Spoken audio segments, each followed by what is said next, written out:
नमस्कार। आज की वीडियो में हम कक्षा 8 की गणित की पुस्तिका का कार्यपत्रक 13 नंबर हल करेंगे। इसमें पहला प्रश्न दी गई है, नीचे दी गई संख्याओं में उन संख्याओं पर गोला बनाएं जिनमें 5 का पूरा पूरा भाग जाता है। तो 5 का पूरा भाग जाएगा, उन संख्याओं पे गोला बनाना है।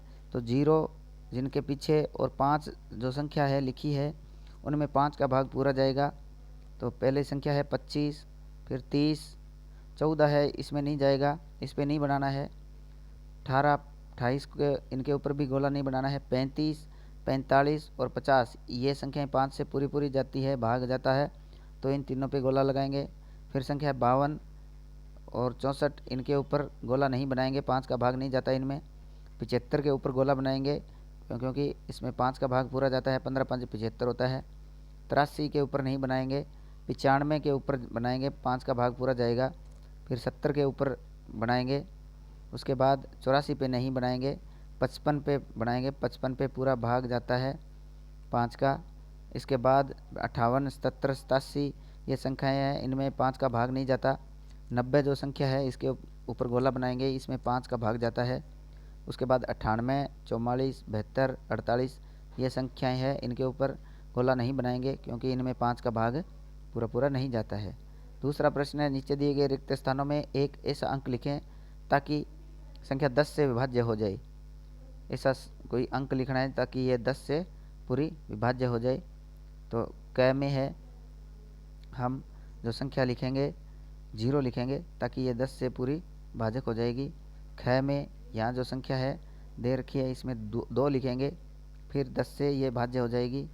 घ में 3 लिखेंगे, फिर ये 10 से भाजक हो जाएगी। और घ में यहाँ 4 लिखेंगे, ये 10 से पूरा भाग जाएगा इसमें। नेक्स्ट दे रखा है तीसरा प्रश्न, नीचे दी गई संख्याओं के गुणनखंड एवं गुणनखंडों की संख्या लिखिए। गुणनखंड और गुणनखंड की संख्या लिखेंगे। इससे पहले हम नीचे वाला जो लाइनें हैं पीले बॉक्स में ये पढ़ते हैं। वे संख्याएं जिनके गुणनखंड 1 और स्वयं वही संख्या होती है अभाज्य संख्याएं कहलाती है।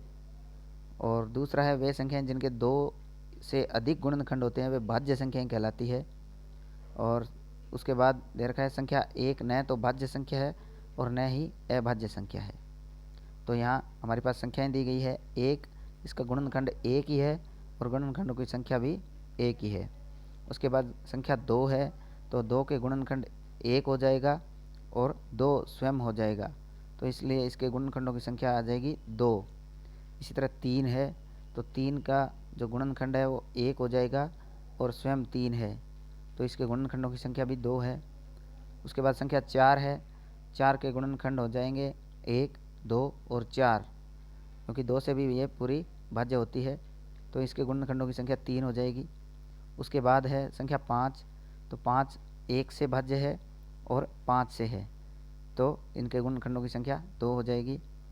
उसके बाद 6 संख्या नंबर 6 है, इसके गुणनखंड 2, 1, 2, 3 और 6, तो इसके गुणनखंडों की संख्या 4 हो जाएगी।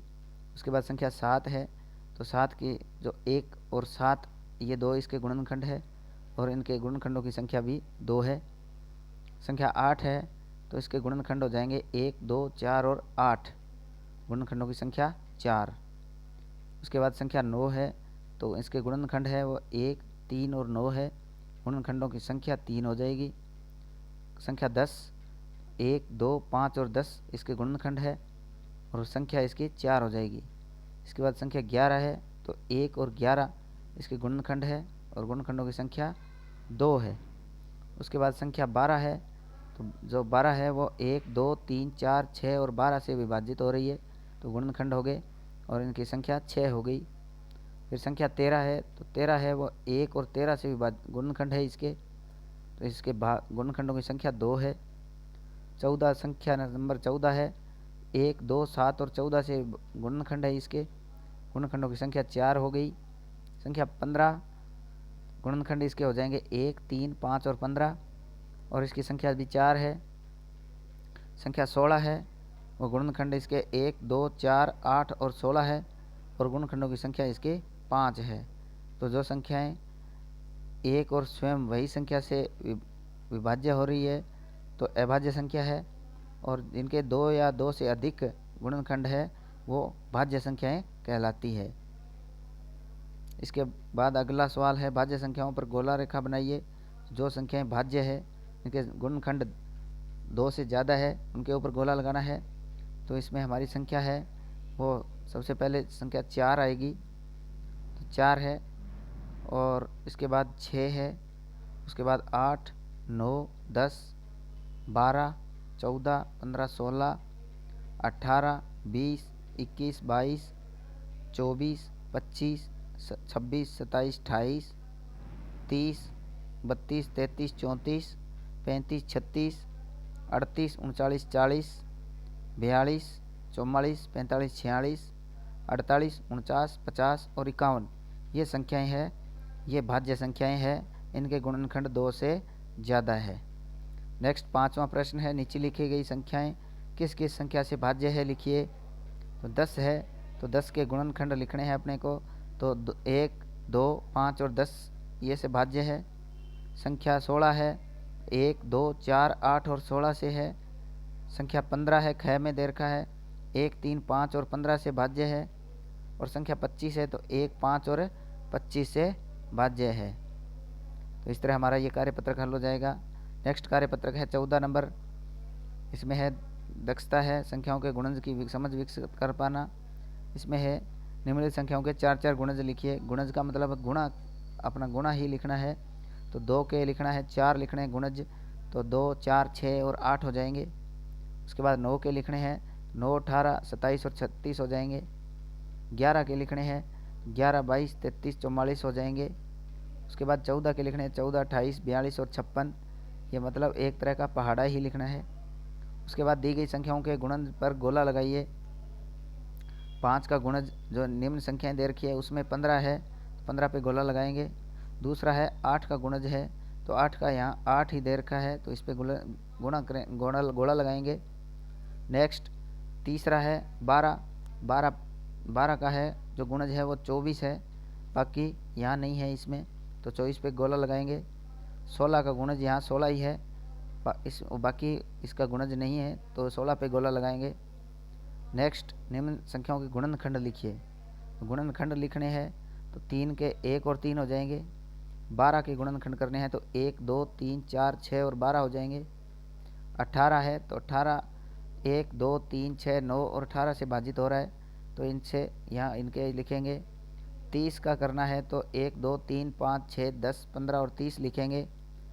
फिर नेक्स्ट 42 है, तो 1, 2, 3, 6, 7, 14, 21 और 42 होगा। 8वां है, 8 है, तो 8 के 1, 2, 4 और 8 हो जाएंगे। 16 के 1, 2, 4, 8, 16 हो जाएंगे। और 25 के 1, 5 और 25 हो जाएंगे। 35 के 1, 5, 7 और 35 हो जाएंगे। 64 के 1, 2, 4, 8, 16, 32 और 64 इनके गुणनखंड हो जाएंगे।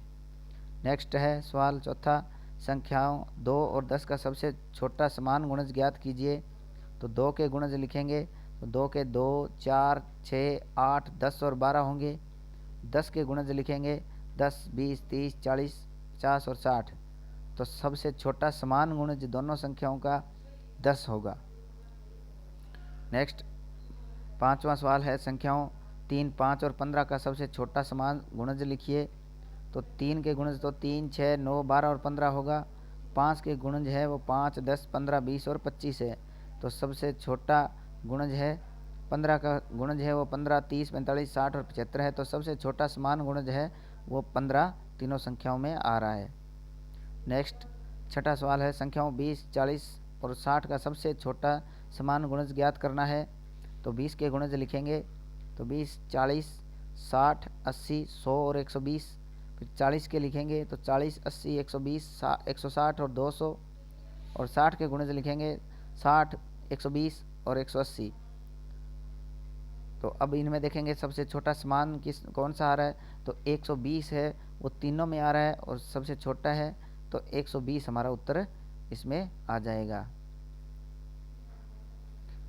नेक्स्ट कार्यपत्रक 15 है, इसमें है गुणनखंडों की समझ विकसित कर पाना है। तो बॉक्स में संख्या लिखिए। गुणनखंड है, संख्या लिखनी है। 1 उत्तर 28 दे रखा है, तो 28 ही लिखेंगे। 2 28 सूत्र है तो 14 हो जाएगा, 14 गुणा 2 28 हो जाएगा। 4 गुणा 7 तो 28 उत्तर आ जाएगा, और 4 इधर लिखेंगे तो 4 गुणा 7 ये भी 28 उत्तर आ जाएगा। इस तरह हम यहाँ इनमें संख्या लिख देंगे। उसके बाद 72 72 72 उत्तर लिख रखे हैं और इनको आपस में गुणज लिखने हैं।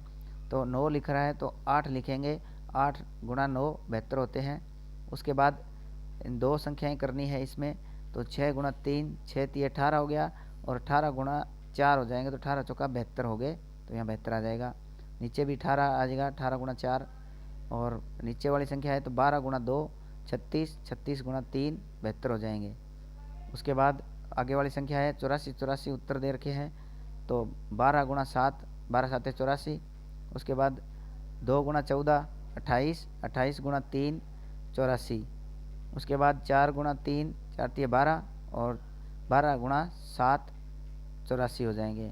फिर 7 गुणा 6 लिखेंगे, 42 42 दूणे 84, तो इसका उत्तर हमारा आ जाएगा। नेक्स्ट दे रखा है संख्याओं का गुणनखंड वृक्ष को पूर्ण कीजिए। वृक्ष को पूर्ण करना है और गुणनखंड बनाने हैं। जैसे पहला दे रखा है 9 3 27, 9 3 27, तो इस तरह हमें यहाँ इनको करने हैं। तो हमारा जो इसमें आ जाएगा 2 8 और 4 8 चौके 32, और इसमें आ जाएगा 4 दूणे 8 8 दूणे 16, 4 2 2 4 4 चौके 16, और ये 32।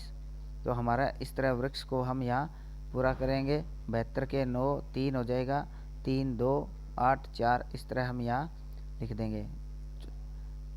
तीसरा है निम्नलिखित संख्याओं के अभाज्य गुणनखंड ज्ञात कीजिए। तो ज्ञात करना है जैसे पहला किया हुआ है 90 का करना है, तो 90 में 2 का भाग देंगे 45 आ जाएगा।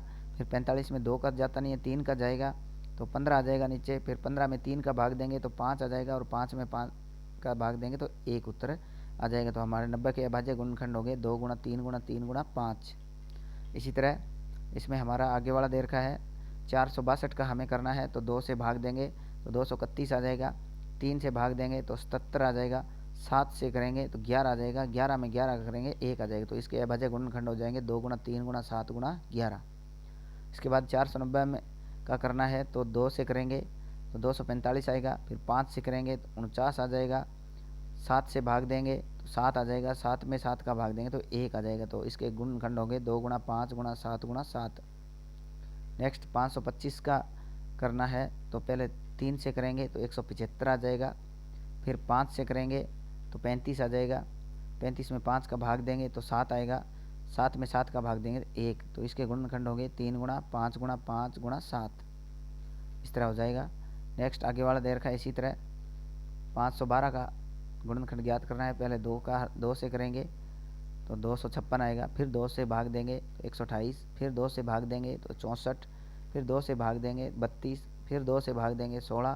फिर 2 से भाग देंगे 8। फिर 2 से भाग देंगे 4। फिर 2 से भाग देंगे तो 2, 2 का 2 में देंगे तो 1। इस तरह हमारे जो इसके गुणनखंड आ जाएंगे। इसी तरह 285 में 2 भाग गुणनखंड ज्ञात करेंगे, तो इसमें 3 से करेंगे तो 95। फिर 5 से करेंगे तो 19। 19 से करेंगे तो 1। तो ये आ जाएगा 3 गुणा 5 गुणा 19।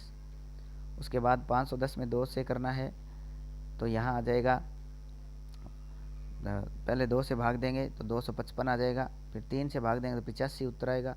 फिर 85 में 5 का भाग देंगे तो 17 आएगा, और 17 में 17 का भाग देंगे तो 1 आ जाएगा। तो इस 510 बराबर 2 गुणा 3 गुणा 5 गुणा 17 इसका अभाज्य गुणनखंड हो जाएगा।